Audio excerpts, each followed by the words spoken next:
Hudson River, a view of the skyline of Manhattan on a magnificent autumn afternoon. Welcome to Giant Stadium, a crowd of 76,000. Implications for first place in the two AFC divisions. In the West, the Seattle Seahawks, a game behind Denver and the Los Angeles Raiders. And in the AFC East, currently it's the New York Jets tied with the Miami Dolphins atop that particular division. This is Dick Enberg with Merlin Olsen. Welcome to Giant Stadium. It is indeed a honey of a football afternoon. Dick, there's a little bite in the air, the wind blowing a bit. They're tailgating in the parking lot. This is the kind of day football is meant to be played on. I know when he's ready because he vibrates. He's pumped and ready around. Well, let's talk about this day as far as the runners go. It was the New York Marathon earlier this morning, and we see two top runners in the Jets and the Seahawks this afternoon. We certainly do in Warner and McNeil. And as a defensive player, the thing I admire most about these two runners is their cutting ability. The fact that they can cut so crisply. We're going to see them leave a lot of tacklers on the ground today. McNeil, despite the fact he did not play last week against New England, leads the AFC in rushing, and Warner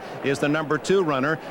There's an old theorem, 100 yards by your top rusher, you win the football game. Do you subscribe to that? I certainly do. And both these coaches talk to me about controlling the line of scrimmage. We'll be able to talk about which team is getting the edge on the line of scrimmage by looking at the rushing totals for McNeil and Warner. And on this warm afternoon, 69 degrees warm, late in October, light breeze. It'll be the Jets that get the football initially. Norm Johnson has it teed up for the Seattle blue jerseyed Seahawks. And at the other end, it's Kirk Springs and Bobby Humphrey for New York. Humphrey on the far side. And the drama, the opening kickoff delayed for a moment. Football blew off the tee. I don't know whether that's a bad omen or not. Norm Johnson said, wait a minute, guys, I got to be able to kick that sucker to get it into play. Well, that might be remindful of the Jets' former home across that river in Shea Stadium, where the winds were treacherous. Well, you saw the brisk nature of the wind blowing to our left to the west end, while it's rather quiet down at the receiving end, the east side. They're going to have someone hold the ball. That's Terry Jackson, and that takes one person out of coverage. That could be a problem. Jackson then will serve along with Johnson as a safety man. We're underway. A booming end-over-end kick that'll chase Humphrey right out of the end zone. So the Jets will take it on the touchback at the 20-yard line. And young Ken O'Brien from the University of California, Davis, the quarterback. Here is that Jets starting lineup. He has Freeman McNeil, #1 in the AFC running. Tony Page, the blocky fullback. Wesley Walker, the veteran sprinter on one outside. Kurt Sohn, the free agent pattern man on the other. Mickey Schuler may or may not start. There was rumors that Rocky Cleaver would be in there. The offensive line, Joe Fields in the middle. Jim Sweeney and Dan Alexander at guard. Reggie McElroy and Ted Banker for Marvin Powell at right tackle. Powell has a sore foot. Probably won't play today. O'Brien comes out throwing a lot of time. And ducks out of bounds with a 7-yard gain.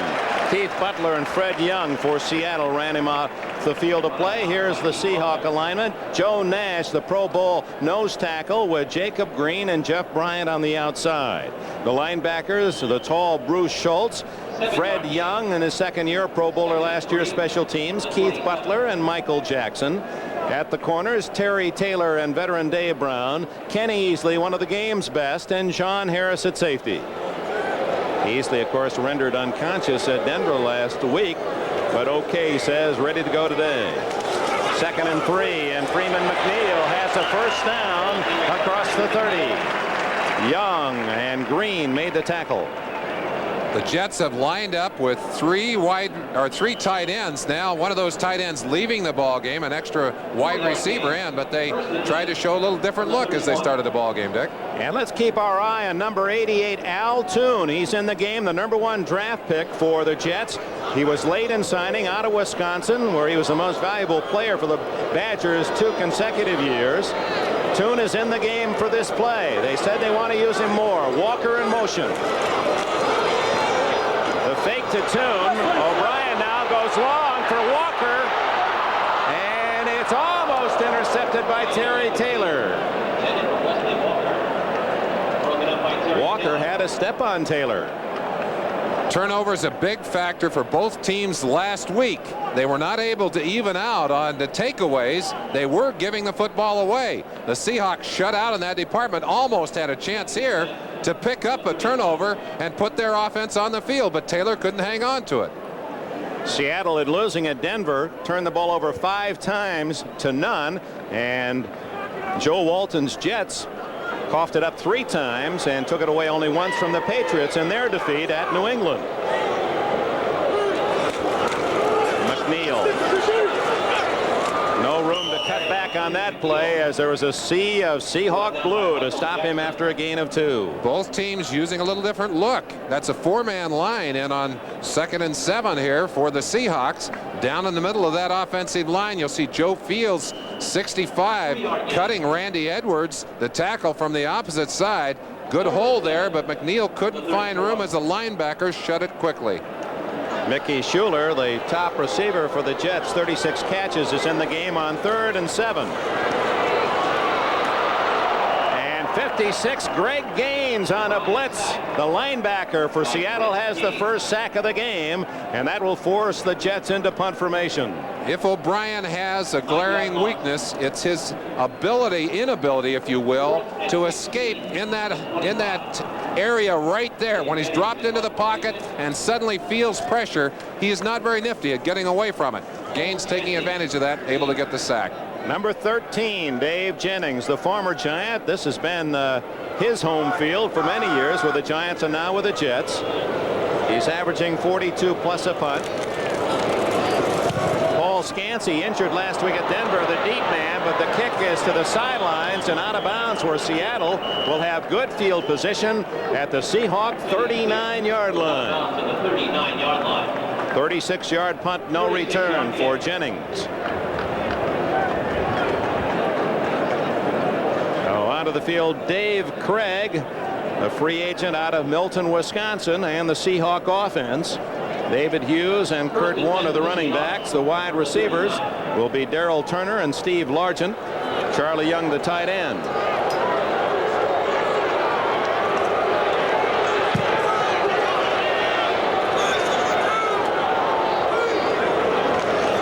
Craig to Warner. A gain of 3. Greeted by 4 of the defensive members of that Jet team. Marty Lyons spearheading the charge. Kurt Warner gets the call, and here is the Seahawk offense. Craig, as we said, Warner and Hughes in the backfield, Turner and Largent on the outside. Largent has a string of 114 consecutive games with a catch. Essink, Bailey, Bush, Millard, and Kreider on the front wall.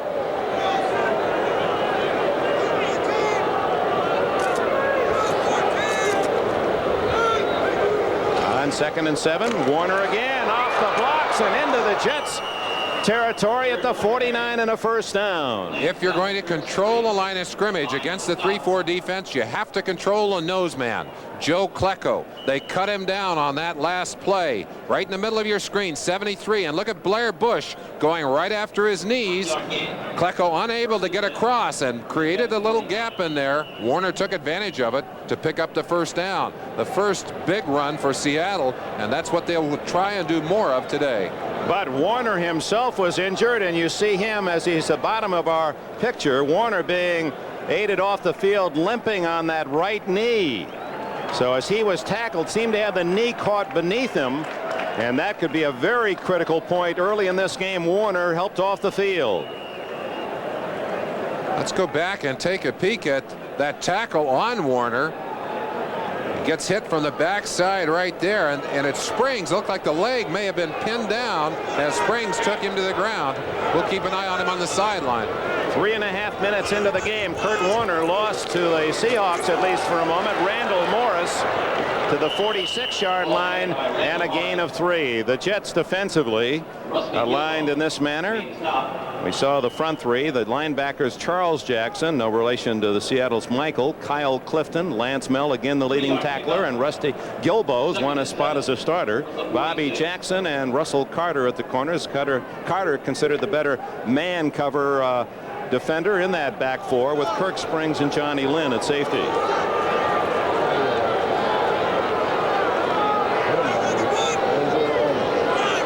Largent right and Turner to the left.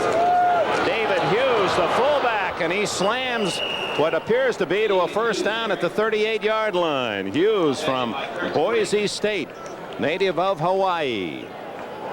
Keeping an eye on the matchup between Klecko and down in the middle of that line. Klecko and Bush really going at it, and that's good news as Warner is up and moving around. May have just taken a good bruise on that leg.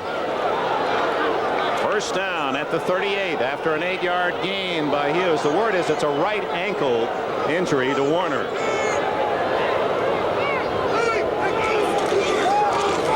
Randall Morris, and he has 9 more Seattle yards. It'll be 2nd and 1 before Johnny Lynn makes the tackle. The Bears have scored early against Minnesota. A 33-yard pass from McMahon to McKinnon, and Indianapolis leads 7-0. Wayne Capers, a 20-yard run for the Colts. Gain of 9 yards on the play. Must have been a reverse. 2nd and 1 from the 29. From the 29-yard line, Craig has the Seahawks deep in Jets territory. Hot and cold quarterback, as you saw from that graphic, Morris, and they're shredding the Jets run defense. Lance Mill finally made the stop, but not until Morris had picked up 5 more and a first down. Dick, maybe we can get that graphic back up because it's worth talking about. You're seeing Klecko here manhandling Bush, but he gets a great block in there by David Hughes, 46, and that made enough room for Randall Morris on the play. There's Craig against Atlanta 2 weeks ago in the win. 405 yards, 4 touchdowns. Last week against Denver was a miserable 9 for 32 and only 115 yards, 1 touchdown. Hughes runs into his own man, ran into the pulling guard, or actually the tackle, Essink, and a flag is down. Tampa Bay has taken a 7-0 lead against New England. DeBerg to Giles, 16 yards, and Kurt Warner will go in to have that ankle x-ray. That is certainly not good news as there is concern, and believe me, you don't take risks with someone as valuable to your team as Kurt Warner, and that may force a change in the philosophy and the strategy of the Seahawks coaching staff. Still first down. Jerry Seaman announcing the 10-yard holding penalty against the Seahawks. Coach Chuck Knox, who was a original member of the New York Jets coaching staff, was an assistant for 3 years under Weeb Eubank, was instrumental in getting Joe Namath as a top pick out of Alabama. Had some Pennsylvania connections with Joe. First down 20.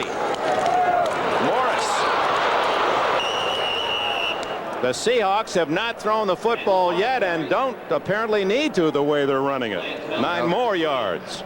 Trying to run that football in an obvious passing situation to force the Jets defense to think about their alignments. You see it right there. They were coming pass all the way. Morris able to pop through a good hole there, and well, you're willing to sacrifice some yards in a clear passing situation, but that certainly sets up a 2nd and 11, gives them a chance now to go after them with either run or pass.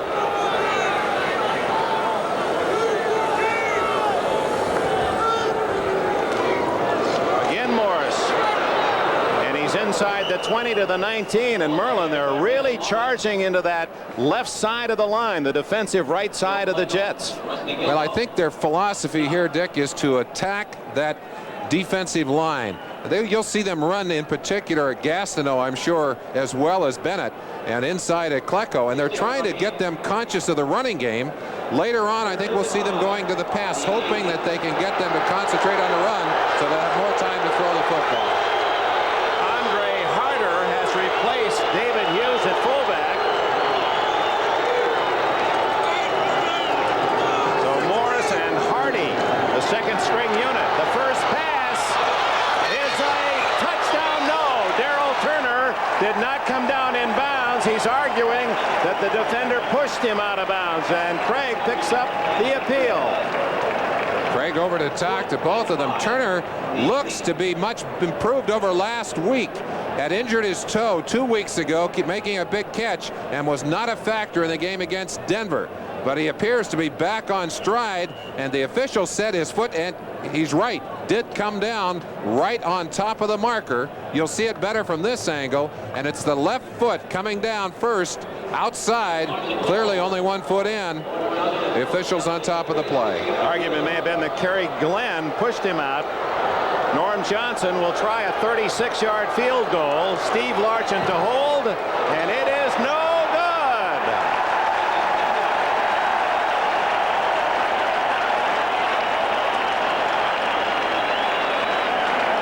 good. The 20 here 2 weeks ago against Miami. Freeman McNeil had a marvelous game in beating the Dolphins 23-7, but paid the price and has a chip of the 12th rib, and that's the equipment he's wearing today. It's an old style rib pad attached to his shoulder pads, and it's bulky. It could be a problem for him. You can see it right there. He's worried about fumbling the football. Here's something else that the Jets are worried about. They have never beaten Seattle. 0-7. That's amazing, and whether you believe in superstition or jinxes or not, that's the offsides. 77 Jeff Bryant premature on his defensive charge. Tony Page the ball carrier. Jerry Seaman the referee. And it'll cost Seattle 5 yards. Rocky Cleaver, an extra tight end in there, and we'll see a lot of him today because Mickey Schuler has a torn stomach muscle. They're very concerned about him. They'll try and keep him off the field as much as possible today. Number 77. That record, 7 tries, 7 losses for the Jets against Seattle, and many of those games the Jets were the favored team, as they are this afternoon. I want to ask you after this play about your feeling as a player regarding jinxes or superstitions. It is Halloween week. McNeil. Nothing but a treat there for the Jets fans, and a first down. There's some other teams that the Jets have never beaten, Dick, and it might be an interesting look to run down that list. Dallas, Philadelphia, Pittsburgh, and Washington.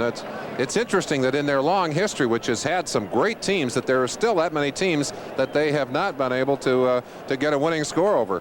And of course, there's a lot of talk about jinxes. You know, is there a jinx against a team like that? Seattle would like to believe there is, believe me. First down on Freeman McNeil's 8-yard carry. O'Brien just does get it off to McNeil. 40 and a first down at the 45. Michael Jackson pushed him out of bounds. What a nice play and a good reaction by O'Brien.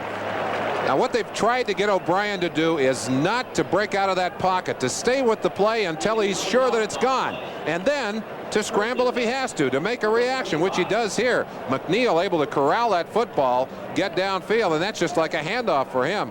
He knows how to get it down there and pick up the first down. At the 45-yard line, you see good average, over 13 yards per reception for McNeil. Ooh. Rock hard hit at the 49-yard line, delivered by Keith Butler, and McNeil earns 4. He's running in pain. You'll see him right there, and you can see that those bulky pads which he's wearing to try and protect those ribs. They'll give him some rest today. I said, Freeman, how will that bother you in the game today? He said, look, he said, I hurt, but he said, I'm going to go out and try and get as much done as I can. On second down and 6, Johnny Hector comes in. Dennis Blygen just activated this week. Blygen from St. John's, and he's into Seattle territory, the first invasion by the Jets of the afternoon. Seattle has had a few problems defeating a few teams as well, Dick. We didn't want to make it look like the Jets are the only team that has had some unbeatens. There are teams that Seattle has never been able to defeat, and of course in their they have a relatively short history, so the numbers are not high. Dallas and the Indianapolis Colts, a bit of a surprise there. The Rams, Miami, and a couple more for you. 3rd and 2.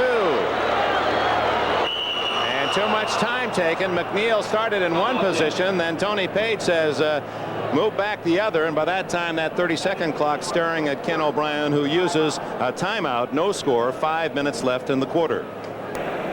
Both teams effective on the ground here in the first quarter with 5 minutes and 6 seconds left in the period. No score, a 3rd and 2 for the Jets at the Seahawk 47. Page on the wing and in motion. McNeil on the pitch. zone at the 43. The New York Marathon, the winner, an Italian. Let's get the story from Bob. Today down the final on a beautiful day. What a run. Millions must have seen it here in the Big Apple. First down for the Jets. O'Brien, the quick pitch to Walker, incomplete. Dave Brown there on the coverage. Wesley Walker, number 85. Legally blind is Walker in the left eye, and that's why you will almost always see him lined up on the left side, because his good eye, his right eye, then is faced back toward the quarterback. On the left side, he'd be looking blindly for the ball. He certainly knows how to get free, and he knows how to catch that football. 6 times last week for 140 yards, Dick. They're glad to have him back in the lineup.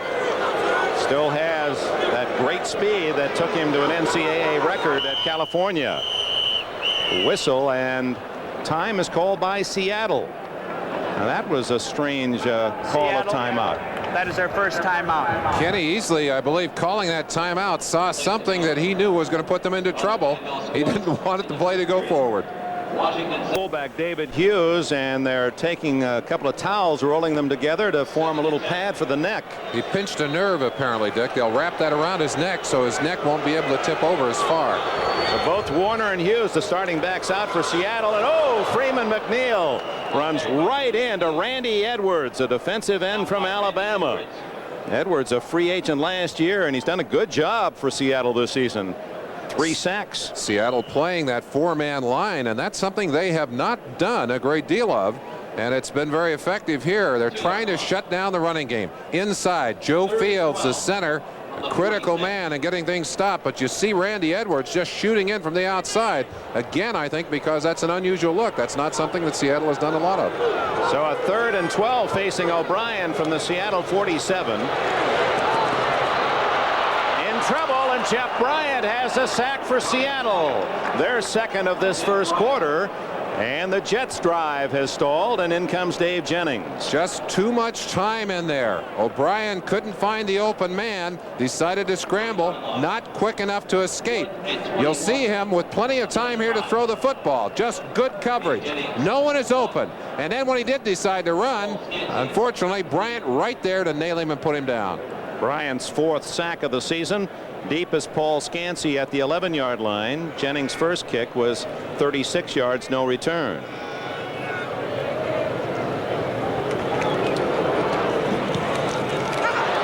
He lines this one to Scansey at the 14. And down he goes at the 17-yard line. Good coverage. Number 58, Matt Munger, a rookie from Oklahoma State, made the tackle. Being wrapped the right ankle of Kurt Warner, you realize his importance to the Seattle offense. When they run the football, it's Warner who picks up the yardage. 83% of their rushing offense. Of course, Freeman McNeil, a dominant player for the Jets, but they rely so heavily on Warner that David Hughes, the number 2 rusher for Seattle, has gained only 57 yards and won't gain any more today. He's out for the rest of the afternoon with that neck sprain. Now, if they lose Warner, they're down to 2 backs, Hardy, who has not carried all year, and Randall Morris, who had carried only twice, as their offense, and that's who's in there. First down from the 17. Morris to the 22-yard line. Randall Morris carries. Are there scores? By Lance Bell. 10-0. Denver leads Kansas City in the first quarter. Wilhite a 1-yard run, a 24-yard field goal by Corliss. Detroit takes a 7-0 lead against Miami. Hipple to Jones, a 6-yard pass. 23. And the Bears lead Minnesota 10-0. Kevin Butler has nailed a 44-yarder. And Washington leads Cleveland 14-0. A Riggins run and a Theismann to Clark pass.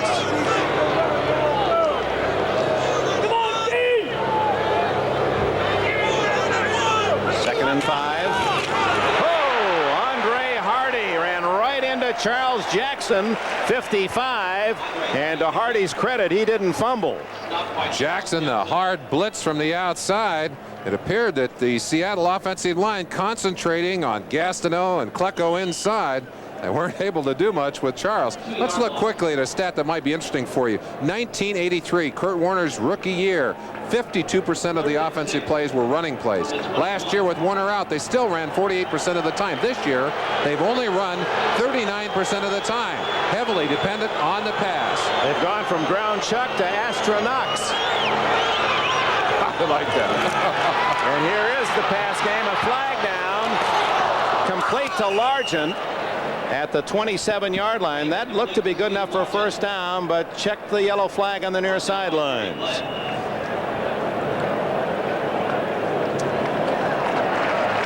Motion against Seattle. Remember, Largent, who has 37 catches, also has a 114 game consecutive reception streak. He's closing in on the all-time record held by Harold Carmichael of 127. Legal motion, number 78, offense, still third down. So Bob Kreider guilty of the foul. Dallas trails Atlanta. Archer to Matthews, a 6-yard pass in the first quarter for the Falcons. The other streak we'll be watching, of course, today is Dave Craig's consecutive touchdown streak of 25 consecutive games, tying Darryl LaMonica, number 2 all-time, distant second behind Johnny Unitas.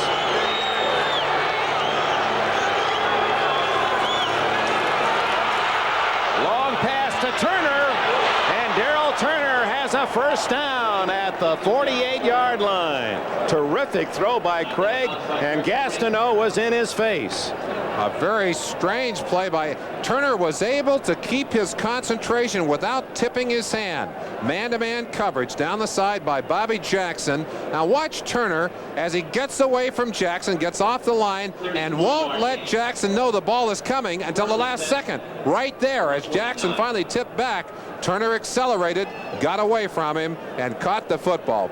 Pretty play. That's the kind of pass that they were missing so far so many times last week. There's the pressure on Craig from Gastineau. 33 yards, the longest play of this first quarter. 1:09 left in the first. No score.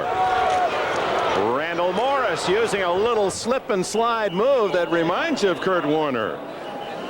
Largent on the outside, getting a little action on that play as he's bumping around out there. You know, I was down in the locker room just before the game, Dick, and all these players, I think, pump for this kind of game because they know how important it is. But Largent is so cool, you wouldn't anticipate that he would be a tough guy, and yet he was a baseball catcher. He was a catcher back in high school, and talking to one of his teammates, they said, hey, he's the kind of guy that if he got mad at you, he'd deck you. Now, that doesn't sound like the Largent we know, does it? Well, in Oklahoma City, that teammate was Pat Ryan, the backup quarterback with the Jets. They were the same high school, a year apart. Morris dropped for a loss at the 50. Mel and Jackson with a tackle, and that'll bring up third down and a long 8. Lance Mel continues to play outstanding football. 12 tackles last week. Clifton actually had 14. He and Clifton, the 2 inside linebackers, leading tacklers, and Mel, of course, the man who coordinates that defense, takes the calls from the sideline. And that is the end of the first quarter at Giants Stadium. No score. They went to Turner. They don't know how serious that is. First quarter statistics: 91 total yards for Seattle, only 24 for the Jets. In the minus column, throwing the ball. Certainly a dominant first quarter for Seattle, but they haven't put a point on the board, Dick, and that's always a bad sign. When you dominate a team and can't get points on the board, you've got a problem. They missed the 36-yard field goal, the only chance. 4 wide receivers with Dan Ross, number 85, in the backfield, along with Craig. And down he goes. Gastineau forced him inside where Marty Lyons, 93, made the sack. The initial pressure from big number 99. His teammates don't let him forget that he's not the leading sacker on this team. Barry Bennett has 5.5 sacks. Gastineau has 4.5. Here he comes. He's the man who forces the sack here, even though he doesn't get it. Gets double covered. Craig trying to get up inside. They put him down. Dave Finzer from DePaul of Indiana will punt.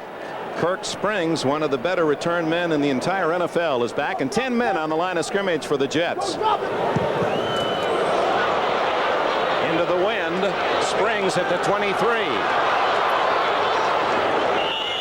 Returns at 9 yards to the 32, where Shelton Robinson makes the tackle. 46-yard punt. 9 to 10 yards on the return. Despite the fact that he's known to have. Rocky Claver. Claver is to the 50 and to the Seattle 46-yard line. His third catch of the year and big yardage for the Jets. Claver finding some room in front of the safeties and behind the linebackers. Good job by Ryan. He has a height advantage. He can see those receivers down over the line there. Did a good job of delivering that football. Good second effort by the tight end Claver. A first down at the Seattle 46. Freeman McNeil. All the way to the 25. McNeil very slow getting up after that fine run. And down in the pits, the action is fierce. Boy, they are clawing and kicking and biting. Watch McNeil now sweeping to his left. They were able to cut off the pursuit from the inside. They got away from Butler, number 53 there. Schultz couldn't get him. 44, John Harris finally got him down. Watch how they cut Joe Nash, the center, or the nose tackle. That's Fields going down on his legs. And when you can cut off the backside pursuit, you make room for those running backs. Johnny Hector, and a flag down as Hector gains 4. While we check on the penalty, let's check elsewhere in the NFL as we go to NFL 85. Dick on the pregame show. Axe suggested this might be the week for Tampa Bay. Well, they're in front 14-3 against New England. Steve Grogan loses the ball as he's hit. The fumble recovery by Keith Browner, one of the 3 Browner brothers in the NFL. James Wilder scored from the 1 moments later. 14-3 Bucks.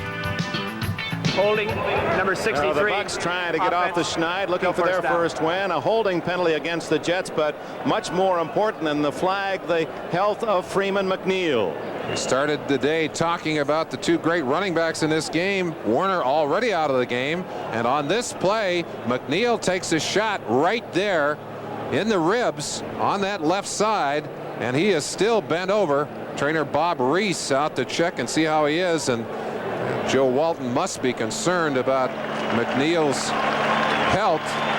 McNeil missed 4 games last year with injured ribs, and boy, I'll tell you, when you miss someone who is as effective and as outstanding a back as McNeil is, it takes a big chunk of your offense. Those are all Park Avenue performers. Dickerson, Payton, Dorsett, McNeil, Riggins. So Joe Walton sees his treasured running back Freeman McNeil to the sidelines. 40 yards rushing today, 20 on 1 carry his last.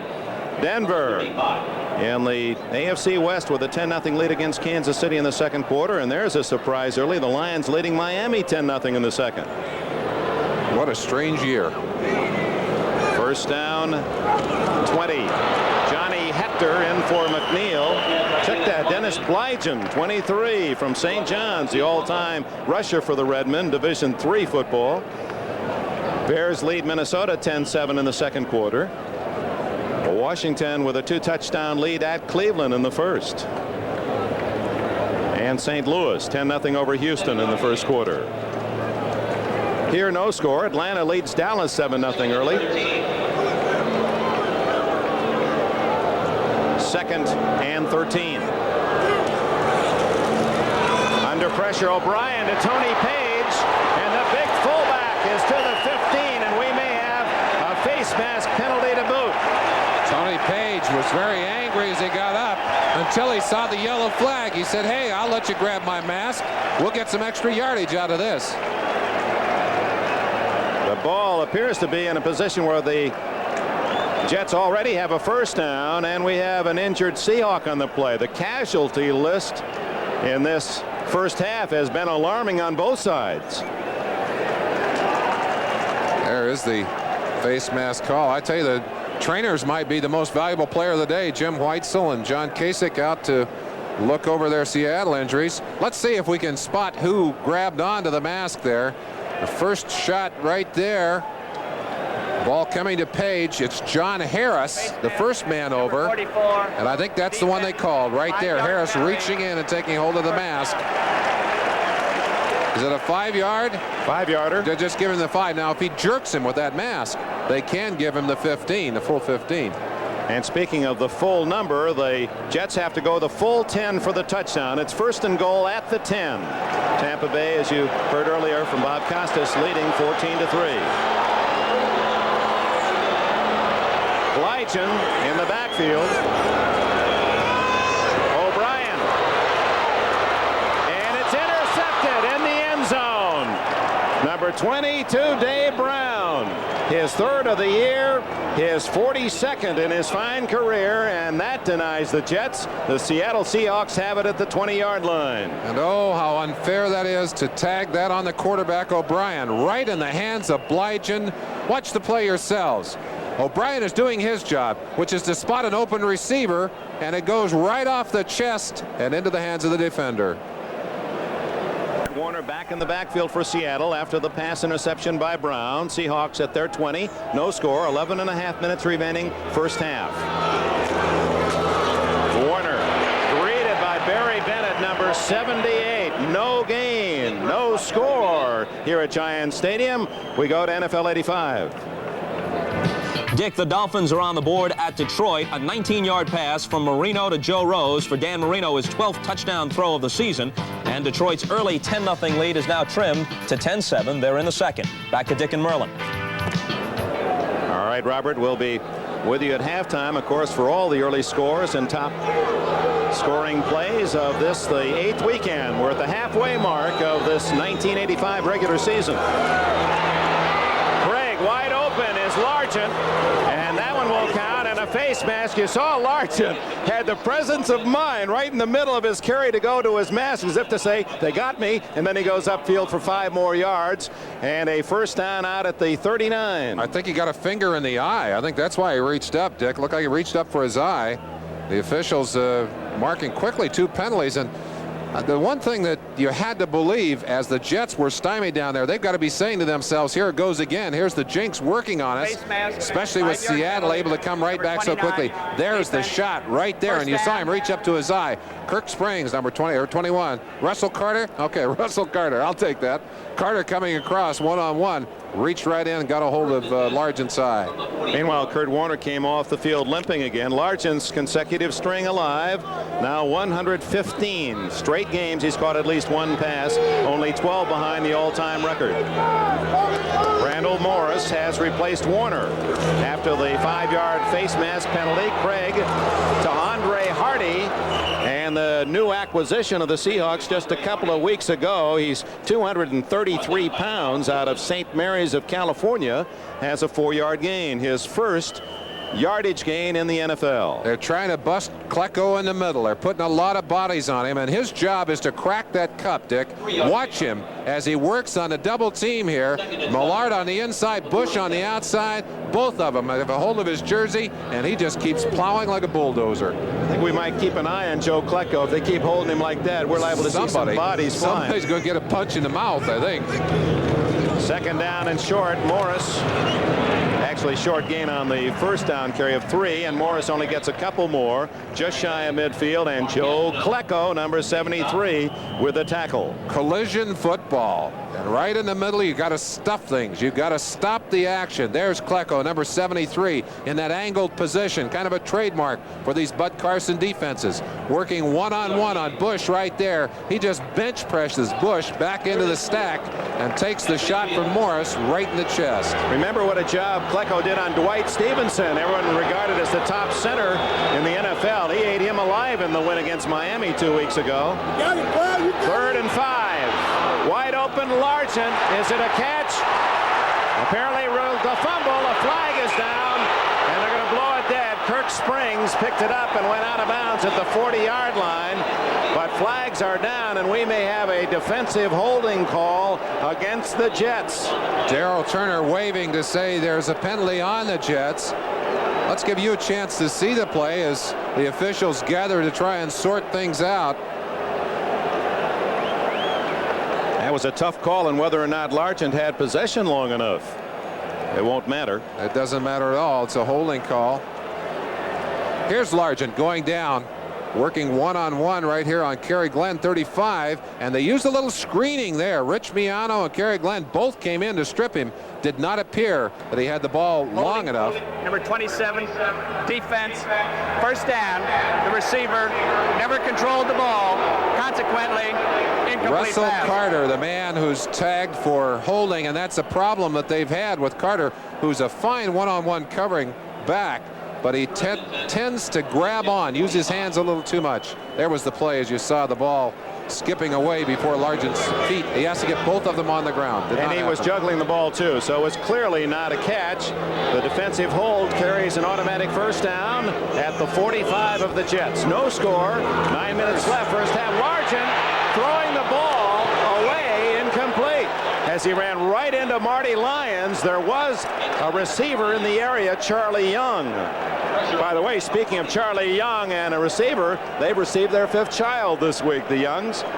This is an unusual play as Largent comes on an apparent reverse, but it's pass all the way. Now the two ends have switched. Marty Lyons has gone on the left side. Gastineau has gone over on the right. Lyons was all the way in with quick penetration, and that was a smart play by Largent as he just unloaded the football. Other scores as we keep you abreast of all the action around the NFL. 2nd and 10.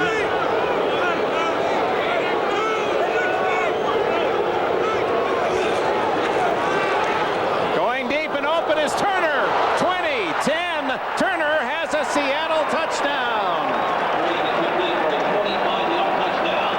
And Dave Craig with that touchdown throw has a 26-game streak, second only to the famed Johnny Unitas, and Turner beating the Jets' deep defense. Feel the frustration on the sideline, and of course for Seattle, they're glad to have their big play receiver back. 7 TDs on the season already. This is number 8 for Turner. Turner with that sore toe, not a factor in the game last week against Denver, but already asserting himself here in this ball game. His second big catch of the day, this one for a touchdown. 45-yard play, and now Norv Johnson with a try for point. Largent the holder.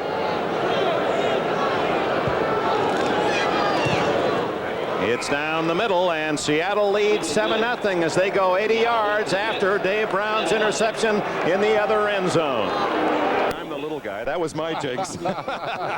Do you believe in jinxes, superstitions? Well, I'll tell you, go into every game saying we don't believe that stuff. But when I played, there were certain teams that would start to get the best of us, and we'd say, oh, no, here it goes again. You've got to kind of feel that the Jets are having that same kind of reaction at this moment. Jets, Bobby Humphrey waiting for Johnson's kickoff and will not take it out. New York will start from the 20-yard line. Yeah, you don't believe in jinxes and superstitions when you're winning big, but when you fall behind and you've never beaten a team, you might start to entertain thoughts that there's something going wrong. 80-yard drive in 6 plays, less than 2.5 minutes, and Craig to Turner, the payoff pitch, as Craig has completed 4 passes for nearly 100 yards. He's averaging about 25 per throw. Ken O'Brien, who had a first down at the Seattle 10, only to find a pass deflected and intercepted, and he'll start now from his 15. 5-yard motion penalty. 7-0 Seattle. 9 minutes left in the half. Let's go to Bob. Number 60, offense. All right, Dick, the Lions have gotten that Miami touchdown right back. Eric Hipple, playing hurt, finds Leonard Thompson over the middle. He burns through the entire Miami secondary. 38-yard touchdown, and the Lions are back in front by 10 again, 17-7. So the Lions, fresh from their win against the 49ers last week, trying to get another big scalp this afternoon. Tony Page, not much there. A gain of 2, maybe 3. It'll bring up second down and 12 or 13. Both backs in there injured right now. McNeil with his ribs and Page with an ankle that, strangely enough, he hurt celebrating a touchdown in the end zone. I think that's the kind of thing that gets you in trouble with a coach. But he is out there playing and playing tough. Not a big average, but he has been asked to run in tough yardage situations, and he is a bull of a back. St. Louis 10-3 lead against Houston. Tony Zendejas, a 39-yard field goal for the Oilers. O'Brien, well protected, has a man. Incomplete. incomplete. Wesley Walker trying to make the one-handed catch on the sidelines. Dave Brown and Kenny Easley there for Seattle. The big hitter in this defense for Seattle, number 45, Kenny Easley. And what a great game he had last week, although he missed part of it after a concussion when he was running back punts. But you see him very quickly in on the action there and trying to imagine a way of controlling that football and getting his feet back in bounds. And there's Dave Craig. We gave you some statistics to show the up and down character of this young man. Seattle fans are hoping this is an up day, and so far it has been. 3rd and long, and Freeman McNeil back in there, but shy of the first down at the 25. And on 4th and 5, you hear some of the grumbling here at Giant Stadium. Jet fans wanting that ball in the air. They say, hey, you're not going to get enough for the first down that way. And indeed, they're going to have to kick it away. Jennings with a very poor punt, a couple of punts that were a little bit marginal early in the first half. Let's see what he can do here. He has the win this time. You see the net average, the second set of figures to the kickers, much more important. That's where the other team actually takes charge. 36 yards plus for Finzer and 36.5 for Jennings. That's what they go in and negotiate when they sign their contract, not total punting average. That hides a lot of sins. Ooh, they got him. There's going to be a penalty as Jennings was hit. There are actually 2 flags down. One on the line of scrimmage, but one is definitely a roughing call against the Seattle Seahawks. They ran into Jennings. Easley was in on the play as they went after the block, but there's also a penalty where you might suspect offside. Ineligible downfield. Number 94, kicking team. Personal foul. Running into the kicker. Number 20, defensive team. Offsetting penalties. Replay. Early release by one of the interior linemen for the Jets. A very costly, simple foul. And really what happened there is that the Seahawks have dodged a bullet. That bumping right there would have turned the ball back to the Jets, given them a first down. That's as good as a turnover. But what happens? Because one of their men released too soon to go downfield, the play must be run again. They've got to kick it again.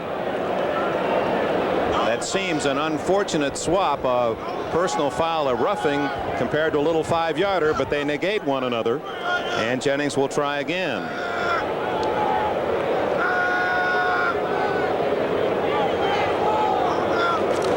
Bingham snap. Fair catch for Scansey at the 34-yard line. So Seattle puts it in play in good position at the 34 after the 41-yard kick by Jennings. 7 minutes and 21 seconds remaining in the first half. Seattle scored on the last possession. Craig to Darrell Turner.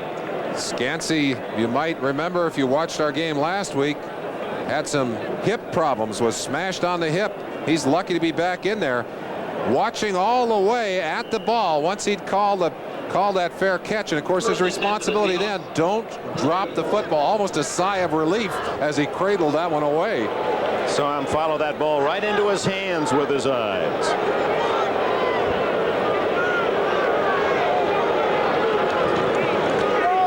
Randall Morris, little stutter step, and a gain of a yard. Barry Bennett made the tackle. One of the things you have to know about playing on the nose is that you're going to get hit by a lot of people.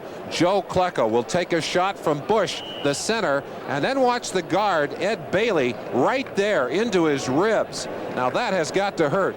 Literally unprotected, and then Bush comes back and cuts him again. There's no wonder that people don't enjoy playing that nose tackle position. But in a way, that is a victory for Klecko because it's taking 2 men to stop him. That means somebody else is one-on-one. Now look, Klecko has moved to the other side with the angle. And Morris gains a couple more to the 38-yard line with a flag down.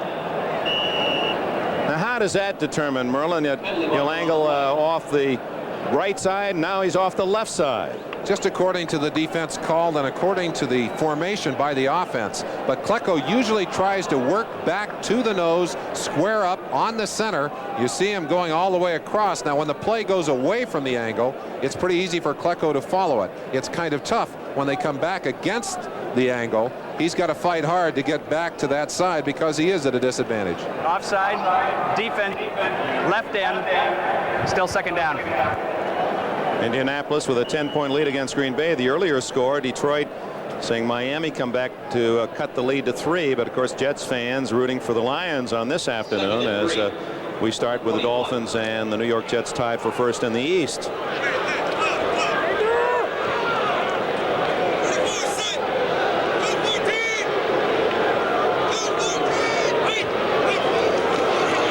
Randall Morris trying to get outside, gets a block.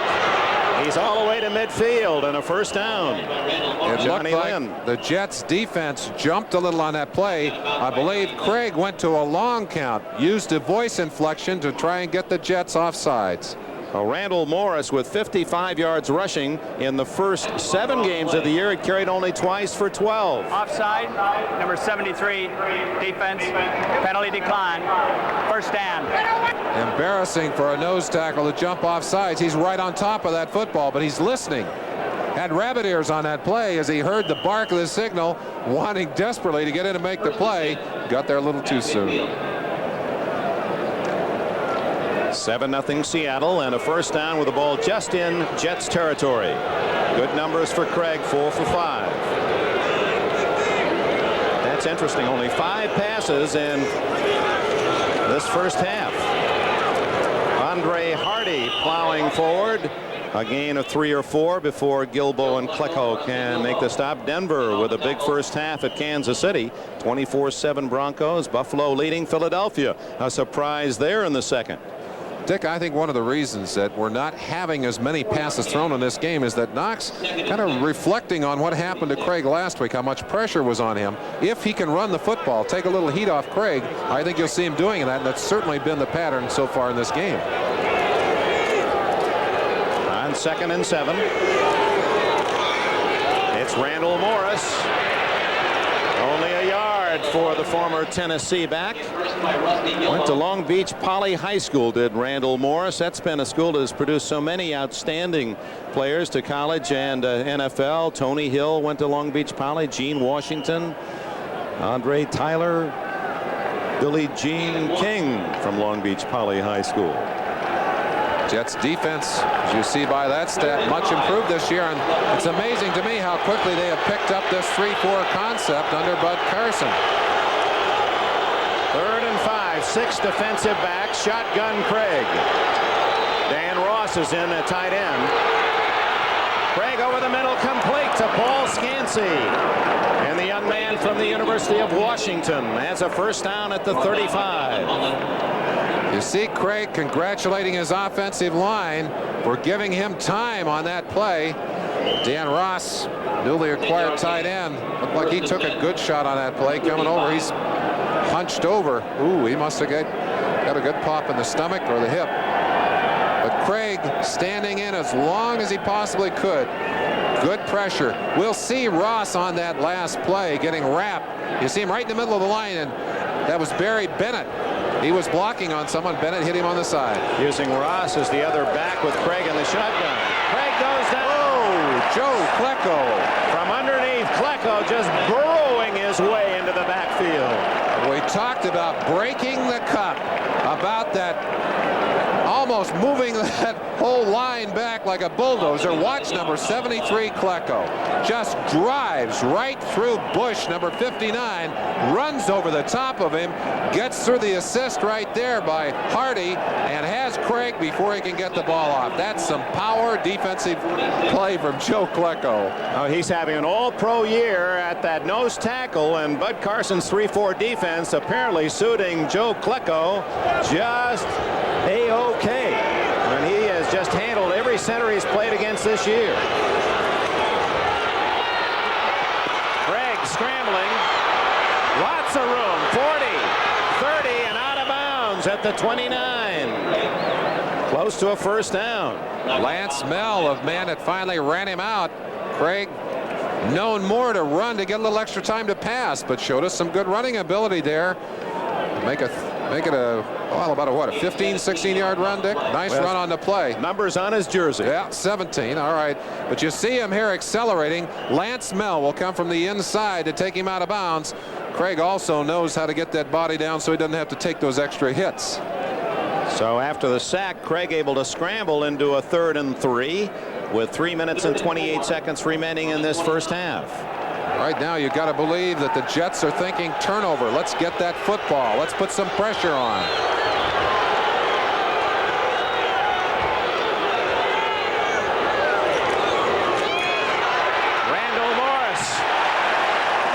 Charles Jackson was the man who hit him in the backfield to spin him around, and then there was plenty of help to deny the first down. They believe in the blitz. They're not afraid to come at you. Jackson hit Morris way back in the backfield. That's pressure defense, and that's one of the big changes in this Jet team. Del Greco's 29-yard field goal, moving the Colts back on top by 7 against Green Bay. On 4th down and 4, a long attempt by Norm Johnson into the wind. It will be a 47-yard effort, maybe 46, depending on the spot. That would match his longest of this year.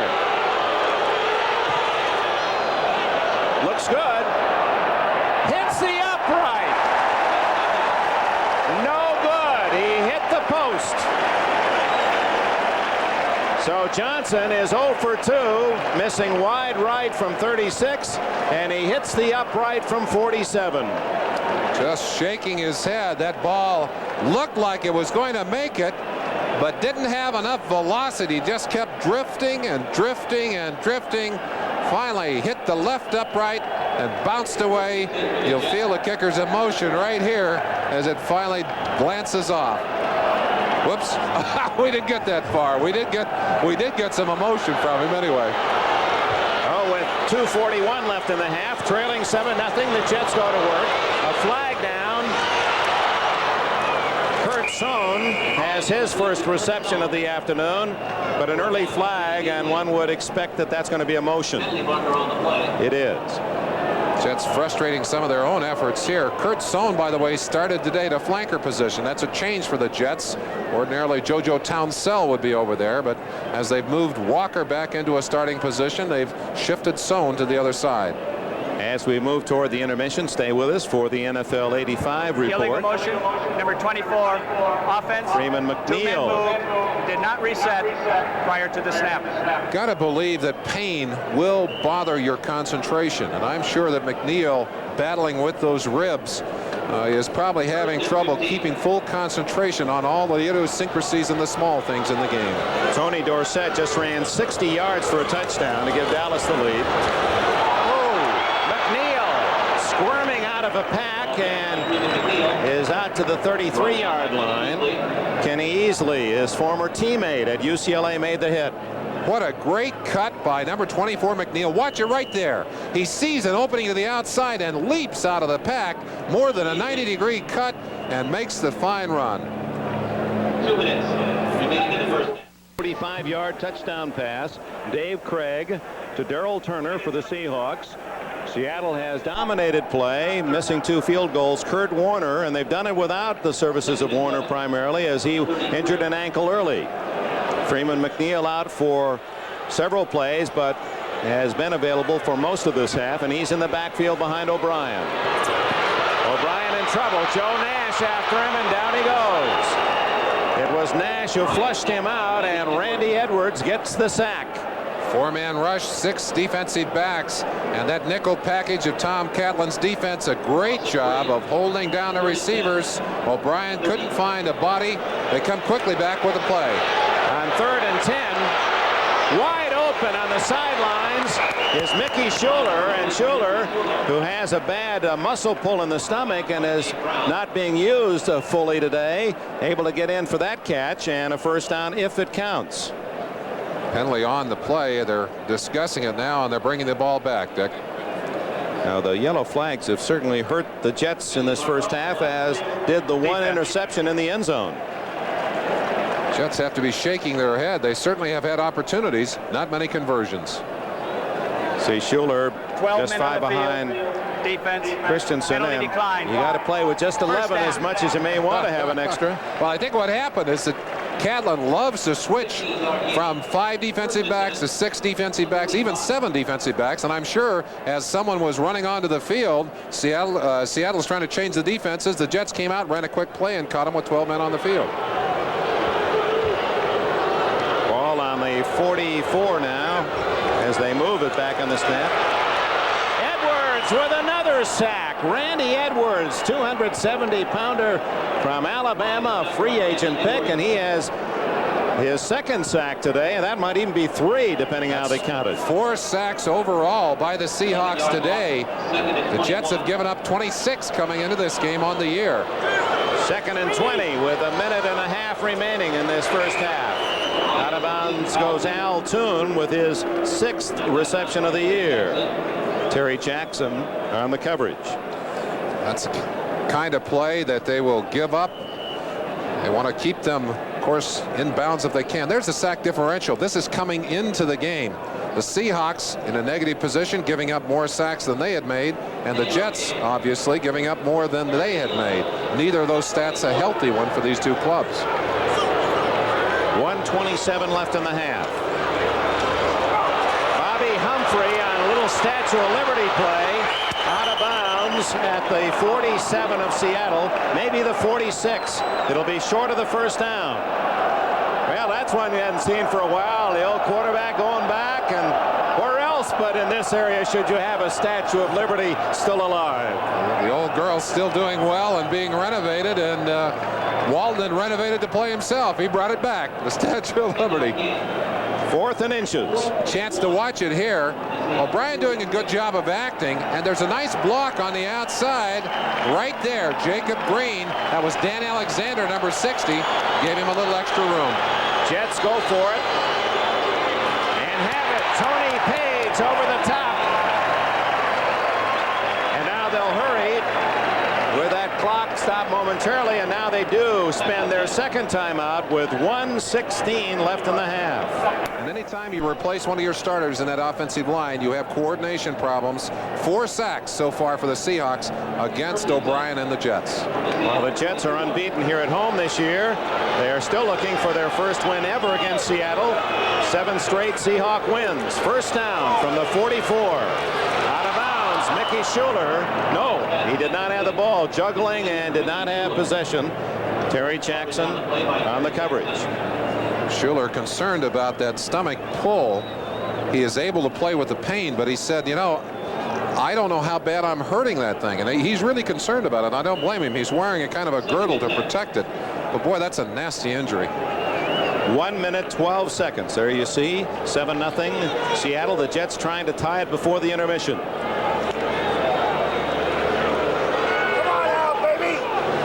Number 1 pick in '83, Ken O'Brien.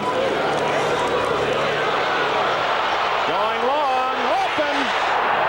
Al Toon, and a flag and another go down interference. Dave Brown trying to take advantage of this rule that says if you're not looking back at the quarterback, you can have some incidental contact. That contact was not incidental, and he's going to be ticketed for the foul. Watch Toon. Right at the end, you'll see Dave Brown, who's beaten on the play, lower his head and drive right here into Toon, deliberately knocking him away from the football. They'll ticket him for the foul. It's a 39-yard penalty. First and goal for the Jets at the 5-yard line. Boy, Al Toon showing his tremendous acceleration and speed to break open. Kurt Sohn just shy of a touchdown. Very important for the Jets and O'Brien, for all of these Jets, to get some points here, get something on the board. They got it down here once before, and the ball was intercepted, bounced away. Quite a bit of time left. You want to take advantage of that.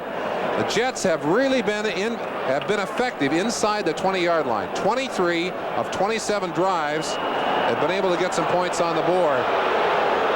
And they were 100% during that 5-game winning streak. Anytime they got inside the 20, they scored. But they were unsuccessful with a first down at the 10 today. Now yes. They have it second and goal at the 5. And O'Brien spends the last time out. Seahawks have 2 remaining. A minute and 2 seconds left. Second and goal from the 5-yard line. Joe Walton, Chuck Knox, 2 men who grew up in the Pittsburgh area. In fact, probably a half an hour drive on either side of the Steel City. They're both scrappers, too. I think that's one thing they share, is that they fought their way up, and they're not afraid to stick their nose into the pile and go after it here today. Here come some mass substitutions for a lot of Seattle. changes. You might ask, why do they wait to make that change? They want the play to go in first offensively, then they make their defensive change to another defense. Came in with extra defensive backs. They're expecting the pass.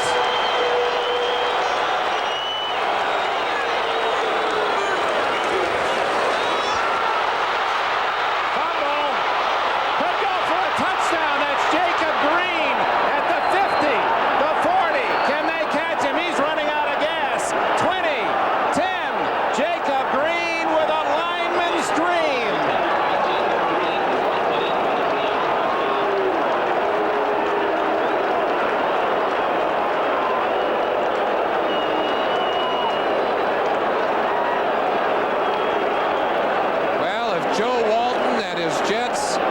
Didn't believe in the jinx before this game started today. They've got to believe in it now. Their second opportunity inside the 10-yard line. The hit right here. Terry Jackson, 24 on the blitz. The ball caroms up off the ground, and Jacob Green, he must think it's 10 miles from there to the end zone. He stops at one point. He wants to lateral. You see him, he put it in the other hand, and then said, I can make it, I can make it. And just barely lugging it into the end zone. Orlando Pizzolato, he is not, but he does have a touchdown, the second long one of his NFL career. And Norm Johnson tacks on the extra point. So twice the Jets have had first and goal, once intercepted in the end zone, and now a 79-yard touchdown by Jacob Green. I think he got a little tired going down there. Ball gets heavy, doesn't it? Boy, I'll tell you, it gets awful heavy. You got to stop at a gas station going in. One more time, you see the blitz, top side of your screen. Gaines also coming in to get a piece of that. Joe Nash, nose tackle, gets a bounce on it. But the big key there is the way the ball came up off the artificial turf. And Jacob Green running well the early part of his distance, but I don't think he's run that far very often. He's sucking up a little oxygen down there right now, but doing so with a big smile on his face. He had a 73-yard touchdown with an interception against Cleveland a couple of years ago.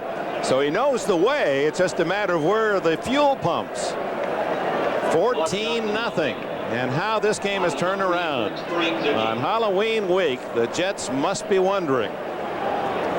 The worst thing they've done is get deep in Seattle territory. Well, they were bitten that way last week. Got the ball down to the one, a fumble, and then Grogan took New England way down all the way into the end zone to turn that game around. 46 seconds left as Johnson sidewinds it down to Humphrey. He's going to take it out. And he's down at the 14-yard line. Indecision will kill you.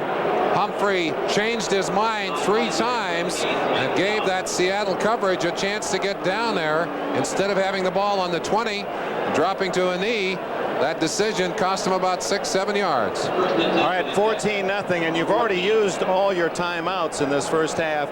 You just say, okay, it's been a rough 30 minutes. We'll take the 14-0 and live with it, or do you take some chances from deep in your own end? I think you live with that score. You're too far down, and you don't want to gamble. The last thing in the world you want to do is turn it over again, Dick. Well, so much for that strategy. And that ball alive, and the Seahawks grabbing at it as Mickey Schuller. Schuller is hurt. I think he hurt his hand, Dick. He's got a hold of his thumb. He's heading for the sideline. Boy, some key players nicked this afternoon. And when you're already hurt and you're protecting one injury, that's what so often happens. Let's see if we can see what happened. He's reaching in for the ball. Looks like the defensive man, I think he caught his hand on the ground as he went down. It looked like Fred Young kind of hooked him a little bit, and his thumb went right into the turf. You can see him hanging on to it. And boy, it may have jumped right out of joint. Klecko dislocated his thumb earlier in the year, still having trouble with it. That's not as big a problem for a defensive lineman as it is for a receiver. He is hurting. Now Schuller being attended to, the top receiver for the Jets this year. And Joe Walton rehearsing his halftime speech. Down 14-0. And Seattle, as you pointed out, Merlin Olsen, a team that has lived by the turnover. Their success in making the playoffs the last 2 years, taking the ball away. They've had an incredible margin in that regard. Chuck Knox teaching, going for the intercept and the fumble. And today it has been 2 turnovers, the key to their 14-0 lead. And that's really what killed them last week. We talked about it earlier against Denver. They turned it over 5 times. They didn't get it a single time. Today they're bouncing back on the plus side of the ledger, and they've made 2 key turnovers, both inside the 10-yard line. And of course that one gave them a chance. The second one gave them a chance to go all the way back and put it in the end zone. And Knox, I'm sure, extremely happy to see his team on the plus side of the ledger this week, and extremely happy with the score. And leading 14-0 basically without the services of his starting backs, fullback David Hughes and Kurt Warner, who has played sparingly with an ankle sprain. They're taking Schuler into the dressing room, probably to x-ray and see if what damage is done to that thumb. Oh, that is not as that's another blow to this Jet team. 35 seconds left in the half. 2nd and 10. O'Brien. They wanted the pass lateral play, the hook and ladder, with Freeman McNeil trailing Rocky Claver, but Claver couldn't get the lateral off to McNeil, who was trailing the play. Timeout Seattle with 23 seconds. That's interesting. Joe Walton pulling the stops. Rich Kotite calling the plays from upstairs, apparently believing that they have got to take some big risks to get back into this game. They're doing it right here as they come from deep in their own end, throwing the ball without any regard to the risks. 23 seconds to go. Not much time on the clock. Well, on that Seattle sidelines is Charlie Young. We mentioned earlier that he and his wife Pauline welcoming their 5th child, Chancellor Young. Well, for a USC guy, that's interesting. Charlie Young, Chancellor Young's over at UCLA. It shows you that there's no bias there. And congratulations to the Youngs, and also to our own Howard Zarib, who's working with us today. Production end, Jesse Reed Zarib, born Wednesday. He's home today, and understanding, he says, the coverage of the first half has been outstanding, especially the graphics. I asked Charlie if that baby was keeping him up. He said, well, no, we haven't got the baby home yet. He said, when I go home, get home from this trip, we'll go pick the baby up, bring the baby home. Understand it was a lacerated thumb suffered by Schuler. 3rd and 3. McNeil, 25-30. Cuts back at the 40. All the way to the 48-yard line, but they can't stop the clock. It's running 10-9, 31 yards for McNeil. They'll try and just snap it and throw it out of bounds here. And that stops the clock with 1 second remaining in the half. Make that 30 yards officially for McNeil. That'll really fatten up the statistic for the first 30 minutes for McNeil, who in this half has 86 yards. Leading rusher in the AFC, and could well after today be the top runner in the NFL. Well, it's time for one desperation play for Joe Walton. He needs a miracle. Well, and this is the kind of, he really does. This is the kind of situation where you have to try and force a mistake on the defense. They'll try and throw the ball down and either get a ricochet, bounce the ball around, maybe catch it for a touchdown, or even better, because the time is so short, try and force a penalty by the defense, which would allow them one more play deep down toward the end zone. 5-yard penalty is marked off against the Jets back to the 47-yard line. It may be that they called a timeout, which they did not have. No, they didn't do that. They were offsides. They just didn't have everybody lined up properly. That's right. They just had a quick snap and just to stop the clock. So they succeeded in the ultimate goal, and that is to stop the clock. To get some time. 3 wide receivers to this side. They'll throw it into the pack. O'Brien just hanging it up there, hoping that someone will interfere with the catch. And they also get a second on the trade. Last play of the half, unless there's a penalty against Seattle. Oh, it hit the Jets right in the helmet. JoJo Townsell.